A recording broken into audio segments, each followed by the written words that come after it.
بسم الله الرحمن الرحیم. نبی مدثر یم د نهم ټولګي د کیمیا مضمون لپاره ستاسو په خدمت کې یم.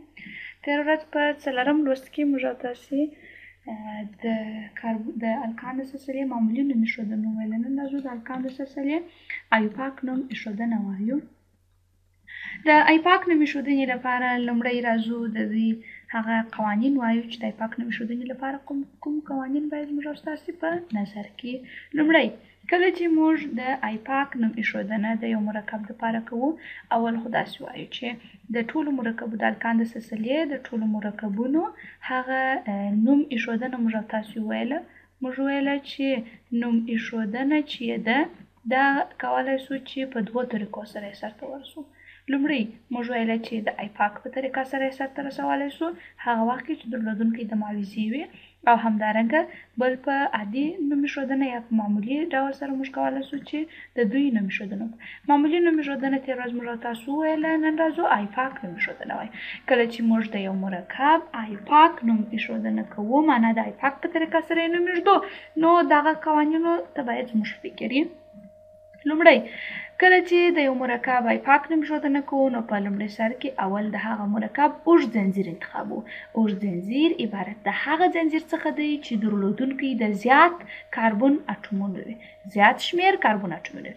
دغه اوږد ځنځیر ته په حقیقت کې اصلي ځنځیر هم ورته ویل کېږي.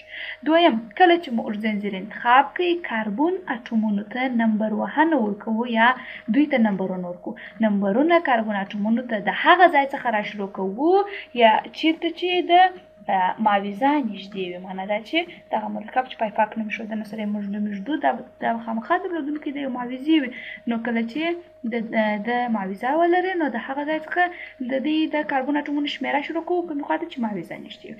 دریم کله چې مو دا اوږد ځنځیر مو انتخاب کړئ، د دې کاربن اټومونو ته مو شماره ورکړله، بیا هغه کاربن چې هغه شاخ لرونکی وي د هغه شمېره لیکو، او د هغه څخه وروسته اول د کوچنۍ ماویزې نوم د الکایل په ګروپ سره لیکو.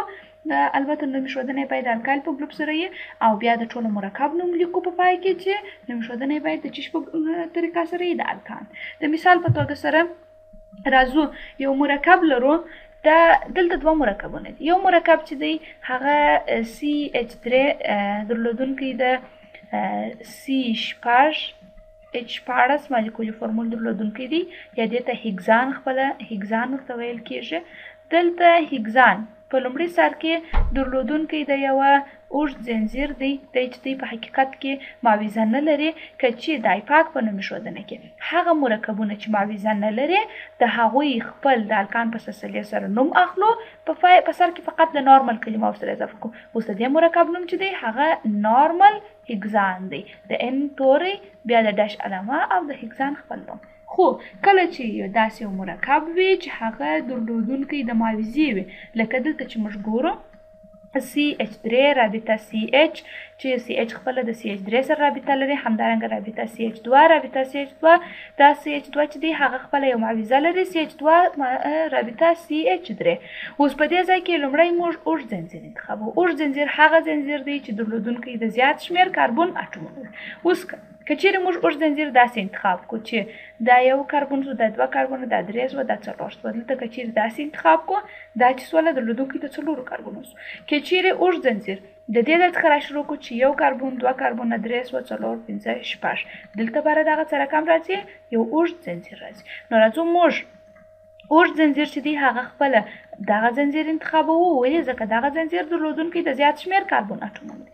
کله چې مو دا ځنځیر د اوږد ځنځیر په توګه سره انتخاب کړئ، د هغه څخه وروسته د کاربن اټومونو ته نمبر وهنه کوو، یا د هغه ځای څخه کاربن اټومونو ته شماره ورکوو چیرې چې ماویزه نږدې وي. ماویزه چې ده هغه خپله دغه د میتایل ماویزه ده، چې یا دغه د CH3 ماویزه ده. CH3 ماویزه چې د هغه دې خوا ته نږدې ده، نو کاربن اټومونو ته د دې خوا څخه نمبرونه ورکوو. مثلا اول نمبر، همدارنګه راځو دوهم نمبر، دریم نمبر، څلورم نمبر، پنځم نمبر او همدارنګه شپږم نمبر.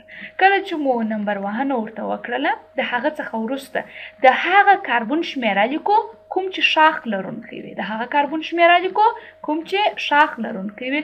اوس شاخ یا ماویزه پر کوم کاربن ده؟ پر دویم کاربن ده، نو لیکو چې دوه.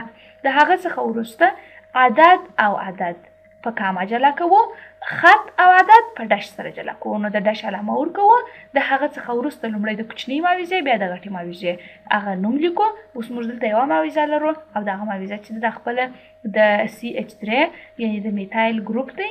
راځو دا خپله ورسره لیکو چې 2 ډش په هغه څخه وروسته میتایل او د میتایل څخه وروسته درځو د ټولو مرکب نوم د الکان په سلسله کې اخلو.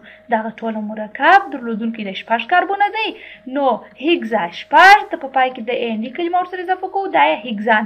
نو وایو چې 2 میتایل هیګزان. 2 میتایل هیګزان د دې مرکب نوم دی. یو مرکب دی چې خپله درلودونکی د 6 اټومه کاربن دی او پر دویم کاربن درلودونکی د یوه میتایل ګروپ دی. د خپله د دې مرکب څه شو سو، هغه آیپاک په طریقه سره یې نوم ایښودنه سوله. نو په دې کې نوم ایښودنه کې لومړی مهمه خبره اوږد ځنځیر انتخابوو، دویمه مهمه خبره چې د هغه څخه وروسته اوږد ځنځیر ته د هغه خوا څخه د کاربن اټومونو شمېره ورکوو یا کاربن اټومونو ته نمبر وهنه کوو کومې خوا ته چې ماویزه نږدې وي. د هغه څخه وروسته د هغه کاربن شمېره لیکو، کم کاربن چې د هغه کاربن شمېره لیکو پر کوم کاربن باندې چې ماویزه وي. د هغه څخه وروسته مو ویله چې دلته یو قانون شته، هغه داسې دی چې عدد او همدارنګه عدد چې دی دا په چې سره جلا کوو، دا دواړه په کاما سره جلا کوو. همدارنګه خط او همدارنګه خط چې دی یا حروف چې دی دا هم په کاما سره جلا کوو. خو دویم مو داسې ویل چې مثلا عدد یا مختلف شیان عدد او خط چې دی دا بیا د ډش په تورې سره جلا کوو. نو د هغه دپاره 2 ډش میتایل هیګزان د دې مرکب چې شو نوم سو. راتلونکي ساعت تاسو د الکان په سلسلې د مرکبونو هغه دغه آیپاک نوم ایښودنه در سره تکرار کوي. د آیپاک نوم ایښودنې هغه قوانینو ته په کتو سره د دوی ټوله د الکان د سلسلې کوم نومونه چې دي هغه کولی شو چې د هغوی نوم ایښودنه موږ داسې ولیکو. که چیرې کوم مشکل وي په کومنټ کې کولی شئ چې راته ووایاست. نو زموږ او ستاسو د نن ورځې درس په همدې ځای باندې پای ته رسېږي. تر بیا پورې چې ستاسو په خدمت کې حاضرېږم. ښه